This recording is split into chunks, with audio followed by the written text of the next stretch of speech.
के पाठक ने किया ऐलान, बीपीएससी शिक्षक बहाली का रिजल्ट 10 तारीख को, 10 से शुरू होगा, 20 तक सारे रिजल्ट हो जाएंगे। और वहीं तेजस्वी बोले डेटा पर आपत्ति है तो भाजपा खुद कराए जाति जनगणना। और इधर अगर बात करें तो आंगनवाड़ी सेविका सहायिका के आगे सरकार पस्त, जल्द पूरी होगी मांगे। वहीं वार्ड सदस्यों की बात करें तो वार्ड सदस्य का आंदोलन जारी है, डीडीसी अब तक दे रहे हैं आवेदन। और वहीं भारत में अमीरों की संख्या बढ़ी है, 20 साल में 16 गुना बढ़े हैं अमीर, लेकिन गरीब सिर्फ 1.4% बढ़े हैं। वहीं बिहार प्रशासनिक सेवा में 17 अधिकारियों का हुआ है तबादला। और इधर सरकारी जमीन की सूची 20 तक होगी ऑनलाइन। सिपाही भर्ती में शामिल बेरोजगारों को बेरोजगारी भत्ता देने का मांग। नमस्कार, मैं हूं अभय कुमार, आप देख रहे हैं अपना खास कार्यक्रम बिहार समाचार। बिहार समाचार में खबरें बिहार की, बातें बिहार की, देश दुनिया की तमाम खबरें जिसे आपको जानना जरूरी है। बिहार समाचार में हम खबर लेते हैं सत्ता के गलियारों से, पंचायत के गलियों से और गांव के चौपालों से, जो कहीं ना कहीं आपके जीवन को प्रभावित करता है। तो चलते हैं खबरों की दुनिया की ओर। तो सबसे बड़ी खबर ले रहे हैं कि क्या फिर विश्व जो है विश्व युद्ध के कगार पर है। एक और युद्ध शुरू हो गया है।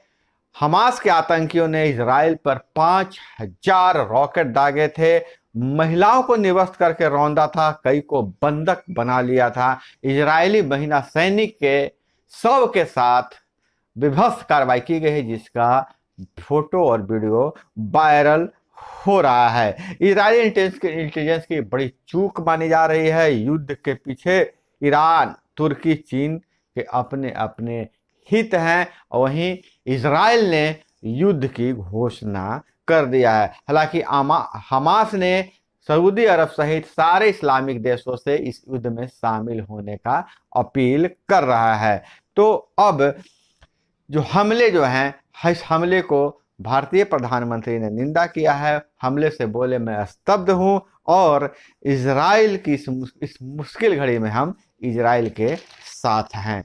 और वहीं हाई कोर्ट ने जहरीली शराब बेचने के 13 आरोपियों की उम्र कैद निरस्त की। जांच के रवैये पर भी हैरानी जताई है, बगैर किसी ठोस सबूत के सजा दी है। हाई कोर्ट ने यह कहा है, यह मामला 7 सितंबर 2012 को था।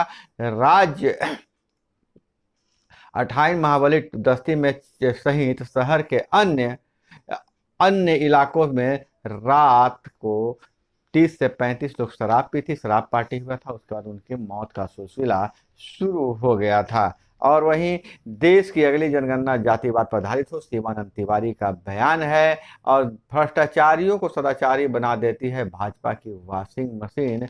जदयू के राष्ट्रीय अध्यक्ष सह लोकसभा सांसद राजीव रंजन सिंह उर्फ ललन सिंह का यह बयान है। लगातार ललन सिंह भाजपा पर हमलावर हो रहे हैं। और वहीं बात करें शिक्षक भर्ती की बात, तो रिजल्ट की अंतिम तैयारी कर रहा है बीपीएससी।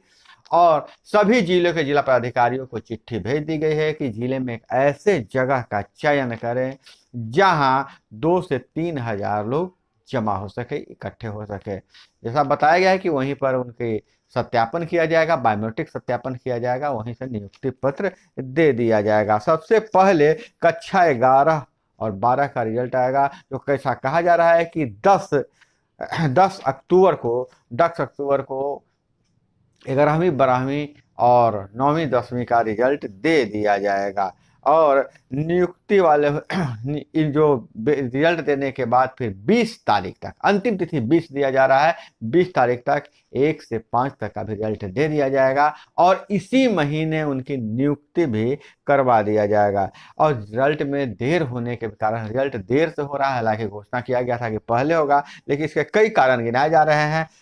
एक कारण यह बताया जा रहा है कि उम्मीदवारों द्वारा अपने OMR सीट में की गई गलतियां, जैसे रोल नंबर गलत श्रृंखला, गलत विषय संयोजन और प्रमाण पत्रों को गलत जमा करने के कारण सुधार कराया गया। आयोग सभी डॉक्यूमेंट वेरिफिकेशन की रिपोर्ट समीक्षा कर रही है। और वहीं बीएड डिग्रीधारियों की अपील पर 9 तारीख को सुनवाई होनी है। हालांकि 10 को रिजल्ट माध्यमिक उच्चतर माध्यमिक की हो जाएगी, 9 तारीख को सुनवाई होनी है। उस सुनवाई के बाद फिर फैसला होगा कि बीएड वाले 1 से 5 तक के परीक्षा जो हुई है उनका रिजल्ट जारी किया जाए या नहीं जारी किया जाए, वो जो है एलिजिबल है कि नहीं है। हम आपको बता दें कि 3,90,000 बीएड अभ्यर्थी 1 से 5 तक की परीक्षा में शामिल हुए थे। और इधर अगर बात करें कि स्कूल से लेकर कॉलेजों तक लाइब्रेरियन की भारी कमी है। राज्य में 10,000 लाइब्रेरियन के पद खाली हैं। तो लाइब्रेरियन की बहाली भी जो जल्द निकलेगी। पुस्तकालय में पुस्तकें धूल फाक रही हैं, रख रखाव में हो रही है बड़ी परेशानी, और इसलिए बहुत बड़ी बहाली स्कूलों के लाइब्रेरियन के भी होने वाली है। और वहीं अगर बात करें कि आंगनबाड़ी सेविका सहायिका का जो आंदोलन है लगातार जारी है, पटना में डटे हुए हैं। पूरा पटना आंगनबाड़ी सेविका सहायिका के आंदोलन से पट पड़ा था।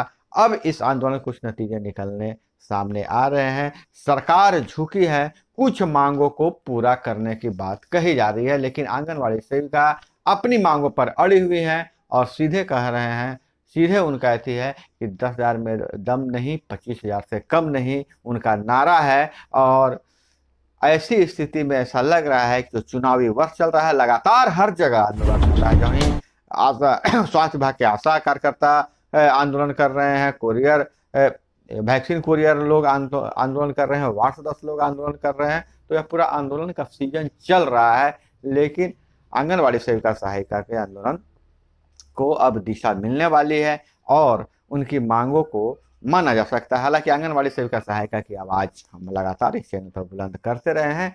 तो कमेंट करके बताइएगा कि आंगनबाड़ी सेविका सहायिका की मांगें पूरी होनी चाहिए कि नहीं पूरी होनी चाहिए। और वहीं अगर हम बात करें पंचायतों से, तो पंचायती राज विभाग से लगातार वार्ड सदस्य और पंच सरपंच आंदोलन कर रहे हैं। और अभी जो जिला में डीडीसी स्तर तक पत्र आवेदन दिया जा रहा है, शिष्टमंडल मिलकर आवेदन दे रहे हैं। वार्ड सदस्यों के प्रमुख 9 मांगे हैं, 3 मांगों पर सहानुभूतिपूर्वक विचार करने की बात कही जा रही है, लेकिन वार्ड सदस्य कह रहे हैं कि हमारी सभी 9 मांगों को मांगा जाए। हालांकि वार्ड सदस्यों के साथ छल हुआ है और लगातार वार्ड सदस्य काम तो कर रहे हैं, लेकिन वो काम करने का मौका नहीं दिया जा रहा है। और वार्ड की कौन सा प्रबंधन समिति है उसको बिल्कुल ठप कर दिया गया है, जबकि कहा जा रहा था कि वार्डों का पूरा काम वार्ड प्रबंधन समिति के जरिए ही किया जाएगा। वार्ड सदस्यों के सबसे महत्वपूर्ण मांग यह है, मांग वेतन भत्ता का तो मांग अलग है, लेकिन सबसे महत्वपूर्ण मांग यह है कि हमें काम करने की आज़ादी दिया जाए। मुखिया जी के पल्लू से मुझे नहीं बांधा जाए और जो हमें विकास की राशि सीधे वार्डों के खाते में आए। अगर यह होना चाहिए कि नहीं होना चाहिए जरूर कमेंट में बताइएगा। वार्ड सदस्य हैं तो वार्ड सदस्य बताइएगा कि आपको क्या क्या परेशानी है, कमेंट में जरूर बताइएगा। हम उस खबर को अपने इस बुलेटिन में शामिल करने का प्रयास करेंगे। और वहीं पटना में जाम से निजात दिलाने के लिए ट्रैफिक को 15 भागों में बाटखटी में तैनात किया गया है। पटना के एंट्री और एग्जिट पॉइंट पर लगेंगे एनपीआर कैमरे। मानक हेलमेट नहीं लगाने पर 9 से जुर्माना लग जाएगा। अब चालान से बचने के लिए कोई भी हेलमेट पहन लेने से नहीं काम चलेगा, मानक हेलमेट ही लगाना है।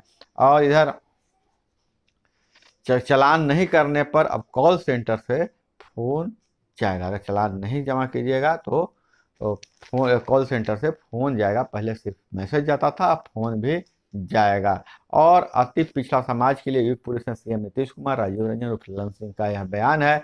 और जातीय जनगणना पर जैसा किरार है, वहीं बिहार के छठे उत्पाद मार्च धान को मिला जीआई टैग और अंतर्राष्ट्रीय बाजार में मिली पहचान।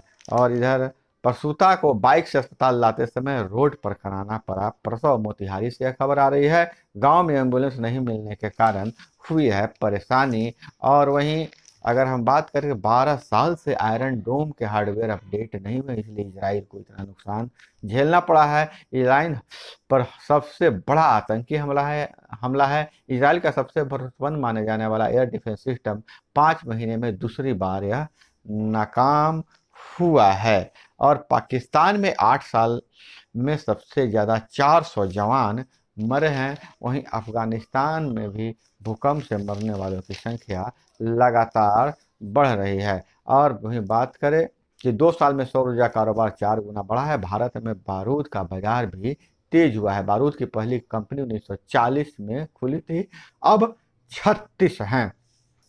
तो दोस्तों, यह थी वो तमाम खबरें जिसे आपको जानना जरूरी था। इसी तरह से खबरों के लिए जुड़े रहे हमारे साथ। चैनल पर नए हैं तो चैनल को सब्सक्राइब कर लीजिए। वीडियो पसंद आए तो एक लाइक जरूर कीजिएगा और अपना बहुत बहुत ख्याल रखिएगा। मिलते हैं अगले वीडियो में।